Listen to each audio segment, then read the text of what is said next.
Hello mga kalaboy, magandang araw po o magandang gabi. Andito na naman kami. Sa episode na to ng Labi Pinoy ay ang part 2 ng ating Ultimate USA Road Trip. Sa part 1, nakita nyo yung biyahe namin from California to Virginia. At ito namang part 2 ay yung pabalik ng California galing sa Virginia. Inabot din ng halos 5,900 kilometers ang binyahe namin pabalik sa California. Kasi naman pumanik pa kami sa paitaas sa Niagara Falls, New York, sa kahilingan ng mag-asawang Changlita at Chong Rolly. Oo, tuwa kami dahil may kasama na kami pabalik. Tulong sa kwento para mas masaya at siyempre dagdag ng isang driver, si Chong Rolly. Hi! Nakarating na kami rito sa Niagara Falls, mga 15 taon na nakakaraan. Pero we're glad na buti nakabalik uli kami rito dahil madami na palang pagbabago. Kaya wag na nating patagalin. Tara, mga kalaboy, sama kayo. Laboy tayo! Nadesisyonan ng Laboy Pinoy na para hindi kayo maboard sa mga dadaanan pabalik ng California, gawin na lang natin ito by segment. At una nating explore itong very first stop natin from Virginia. Itong mighty Niagara Falls. Medyo gabi na nang narating namin ang siyudad ng Niagara Falls, New York. Inabot din yata kami ng mga 9 na oras o mahigit pa sa daan. Pero siguro bago natin simulan ang pinaka-main part ng episode na to, magbigay muna tayo ng konting kaalaman tungkol sa Niagara Falls. Ang Niagara Falls 101. Hey! Ang Niagara Falls ay isa sa pinakasikat na waterfalls sa buong mundo, alam natin yan. Dahil malawak, matubig, super ganda talaga, nakakamangha. Hindi pwedeng hindi ka mapapawaw pag nakita mo to, especially for the very first time. Ang isang katangian nito na kakaiba sa ibang mga waterfalls ay ito ay nasa pagitan ng dalawang bansa. Pagitan ng bansang Amerika at ng bansang Canada. Sa American side, siya ay sakop ng State of New York. At sa Canadian side naman, parte siya ng probinsya ng Ontario. Pero may konting kalituhan dito dahil sa pag-aakala ng mga ilang turista na ito daw Niagara Falls ay nasasakupan ng siyudad ng Toronto, na malayo sa katotohanan dahil ang Toronto ay siyudad na may layo pang kulang-kulang 2 oras mula sa Niagara Falls. Ano naman talaga ang siyudad na nakakasakop sa Niagara Falls dito sa Canadian side? Walang iba kundi ang tinawag nilang Niagara Falls, Ontario, Canada. Hehe. Meron ding nakakatawa dito naman sa USA side ng Niagara Falls. Dahil sa pagkakamali na marami sa karamihan ang paniniwala na itong Niagara Falls daw ay sakop ng bayan ng Buffalo, New York, na malayo din sa katotohanan. Ang totoo, ang Niagara Falls dito sa American side ay nasasakupan din ng isang syudad na ang tawag ay Niagara Falls, New York. Kaya bale, 2 ang syudad ng Niagara Falls. Isa sa American side at isa sa Canadian side. Hey! Okay, ating sagutin yung laging katanungan. Alin ba daw ang mas magandang pasyalan, ng American side ba o ang Canadian side para ma-experience nilang maganda ang kanilang bakasyon dito sa Niagara Falls? Para masagot natin pareho nating pasyalan, ano? Ang magkahiwalay na daigdig na ito ng Niagara Falls. Unahin muna nating explore itong American side sa State of New York.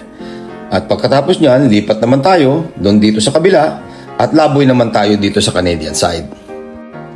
Pwede nating lakarin lang ang papuntang Canada kasi magkukross lang tayo ng tulay na nag-uugnay sa USA at Canada, yung Rainbow Bridge. Pero syempre, kailangan mo ng passport pagtawid mo dito dahil may immigration at customs sa magkabilang dulo ng tulay. At kung hindi ka Canadian o US citizen, syempre hahanapan ka din nila ng either US or Canadian visa sa iyong pagpasok. Kung ayaw mo naman maglakad, pwede rin namang mag-drive, syempre, dahil bridge yun. Pasok ko na kami. Hindi na kami makatabas. Wala kayo nag-asawa. Pag wala kayong passport, patay na kayo. Ay, bago tayo magsimulang maglamerda dito sa American side, pag-usapan muna natin, ilan ba talaga ang waterfalls dito sa Niagara Falls? Diyan sa picture na nakikita nyo at kung titignan mula sa itaas, dalawa lang ang nakikita nating waterfalls, ano? Nakikita natin dyan yung American Falls at itong Horseshoe Falls, kung minsan tinatawag na Canadian Falls, sa dahil lang ito ay hugis horseshoe, at kung pagbabasihan naman yung border ng dalawang bansa, yung dilaw na linya, ang buong Horseshoe Falls na ipag-aari ng Canada, kaya ang tawag minsan dito Canadian Falls. At ito ang pinakamaganda at pinakamalawak na falls dito sa Niagara. Tingnan naman natin yung nang malapitan itong American Falls dahil pag-aari naman ito ng Amerika. Kaya nakita natin na dalawa pala ang waterfalls na dyan, hindi lang iisa. Yung malaki doon sa kaliwa ang tawag American Falls at yung maliit naman sa gawing kanan, yun ang Bridal Veil Falls dahil para daw belo ng isang kinakasal. Okay, tapos na, graduate na kayo ng Niagara Falls 101, kaya tara na! Lumaboy na tayo sa American side!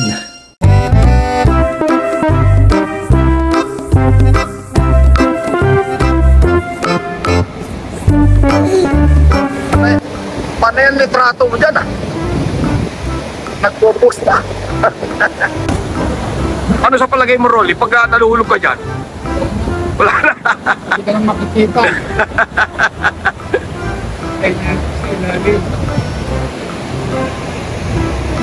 Okay, Roger, gusto ko kayo doon. No? Saan? Ayun. Alin doon? Yung boat na yan. Ayun, no? Sakay tayo. Yung boat, no. Sasakay tayo dyan, sasakay tayo dyan. Yung isang yun, no? Malapit na. Natatakpalig na lang. Oo nga, no? Water, no? Hindi ba nakakatakot yan? Oh, man. That's amazing. Wow. Ako naman, sabi ni Lita, gusto niya rin sumakay doon sa boat. Ako naman, ma, gusto ko mag-swimming dito. Sige, umpisahan mo na.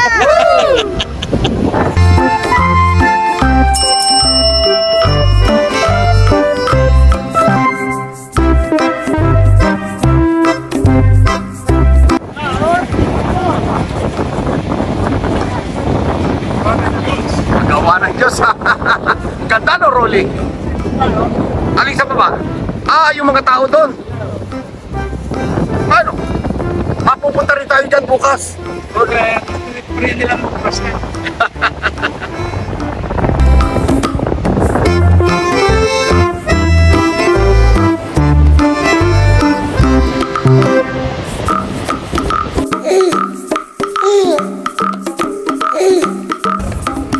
Ayan yung maliit na falls. Alin ba ito? Bridal Veil. Kaya yung mapapagkat. Ito yung Bridal Veil, ano? Bridal Veil Falls. Yun naman ang American Falls, yung layo nyo.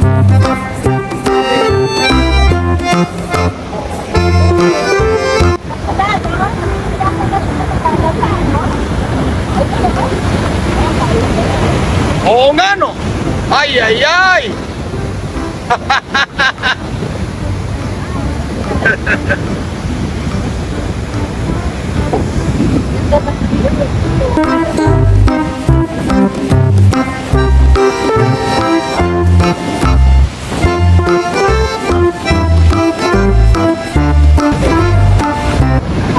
Mas maganda pa to sa view.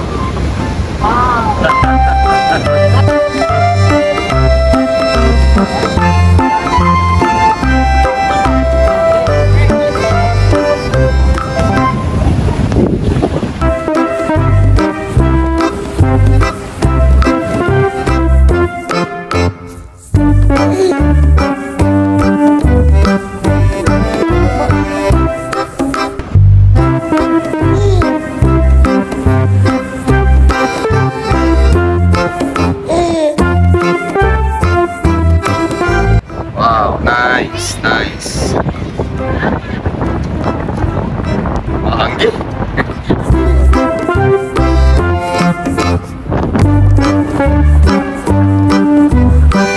Ito na sila, Danville. Danville na Amerika.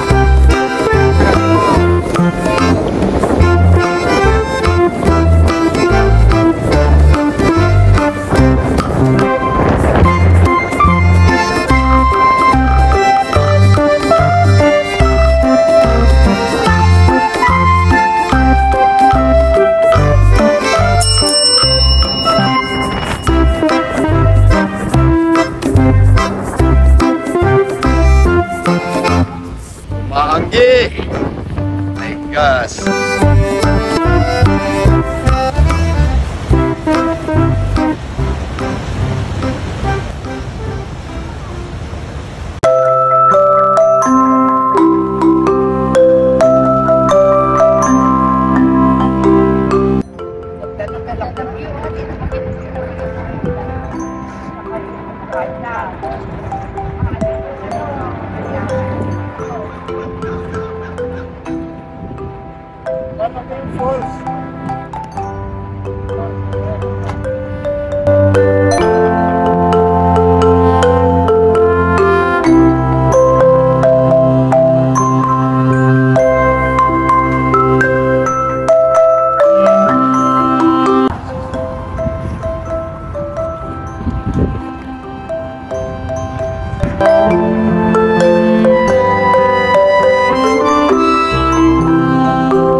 Nandyan tayo, nakasakay tayo dyan sa boat.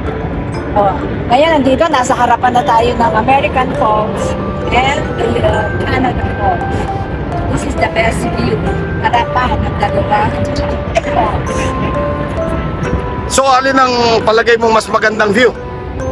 I think Sa Canadian, ano? maganda tong view na to dito. Pero yung nung isang araw naman, malapit tayo sa falls.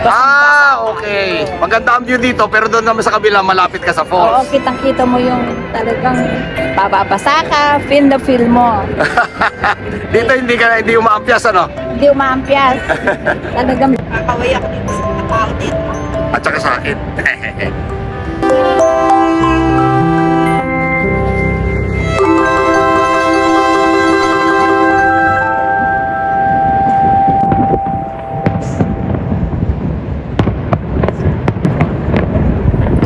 Oh, there you have it. Narinig nyo yung comment ni Changlita na walang kaduda-duda ang best panoramic view ng Niagara Falls ay of course dito sa Canadian side. Pero sa US side naman, you're just right next to the three falls. Talagang feel na feel mo yung power nilang tatlo. At umaangge o umaampias na parabang laging umuulan dahil literally nababasa ka. So anong final verdict? Ang final verdict ay dapat mo palang explore ang both sides to fully experience the majestic, breathtaking, awesome, stunning beauty of the mighty Niagara Falls. Pero syempre, kung limited ang oras mo at wala ka talagang panahon, you only have a few hours to spare, of course, sa Canadian side ka na lang.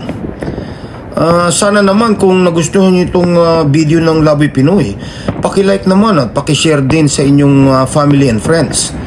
And better yet, sana mag-subscribe naman kayo at i-click nyo yung all notification bell para lagi kayong updated kung may bagong upload ang Laboy Pinoy. At syempre naman, makakatulong din kayo para lumago ang channel na to. Kaya maraming salamat sa inyong walang sawang pagsubaybay sa Laboy Pinoy at kita-kits tayo sa susunod na episode. Sasakyan natin yung boat na made of the mist. Literally, lalapit tayo mismo doon sa harapan ng Horseshoe Falls. Sana mahusay mag-drive yung piloto ng boat, ha.